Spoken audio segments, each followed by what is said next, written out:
right? There's not a lot of coefficient there.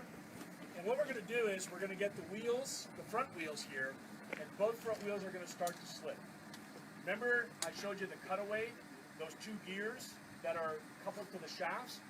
The front shaft is going to be turning much faster than the rear, and you'll see the front wheels will probably do 4, 5 rotations, and then they'll slow down. And the rear is going to push the vehicle right up the hill. Then we're going to put the rears in here, and the fronts are only going to have the friction of the diamond plate, which to be fair is not that much. It's not as good as this. And what's going to happen is the rears are going to spin, and then you'll see they'll start to slow down, and the fronts will speed up, and Chris will walk it right up. Okay, Chris, go ahead. So we're going to cradle the front wheels. Okay, back off the brakes just a tad. Okay, so now we've created a little bit more resistance. We're sitting in the divot. Chris is going to give throttle, but unlike the lady who drove in the video, Chris is going to sustain the throttle, create momentum, get the clutch pack to bind. Go ahead. Stop. Just ease off the brakes. So is that a pretty easy walk? Yep. Well, you had a ton of traction at the rear, right? Keep going, got about a foot. Right there. So now again, we're going to try and create a little bit more resistance. The front's got traction, the rears don't, right? It's almost zero coefficient. As we get wheel spin, watch what happens. Go ahead.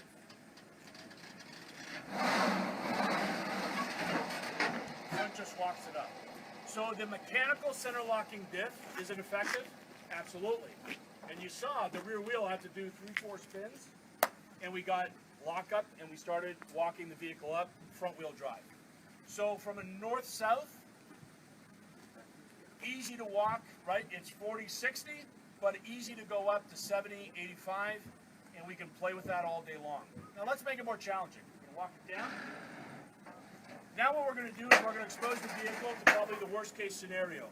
Only one tire sits on firm ground.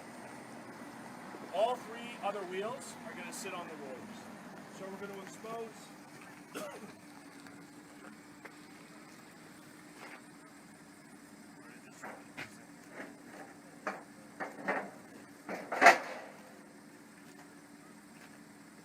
actually create at the rear, right, where 60% of our torque is going. We're going to nullify that. And then up front, we're going to create where Quattro is going to transfer more torque to the front. It's going to get to the center, to the front differential, and then it's going to look left and right. It's going to say, what's easier, move the car or just spin the wheel out? So what element is going to intervene to make sure that we get equal traction side to side? EDL. And what does EDL use to do it? ABS and traction control. So Chris, walk her up. No, you want to stay here. You want to watch this wheel. Because we know that one's got traction, right?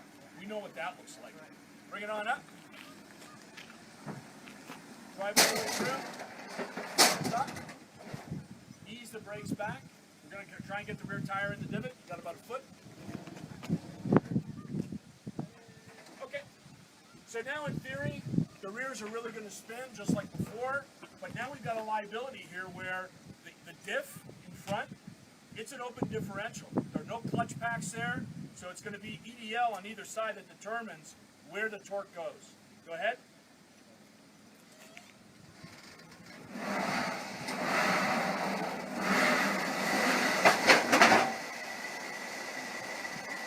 One tire's got grip. We've got a mechanical system that flushes out what's happening north-south, sends torque to the front. The front diff is open. We can get a little bit of wheel spin. We mitigate it by using EDL, the ABS traction control, and it sends the torque to the one tire that had not great, but okay traction, and it walked the vehicle up. So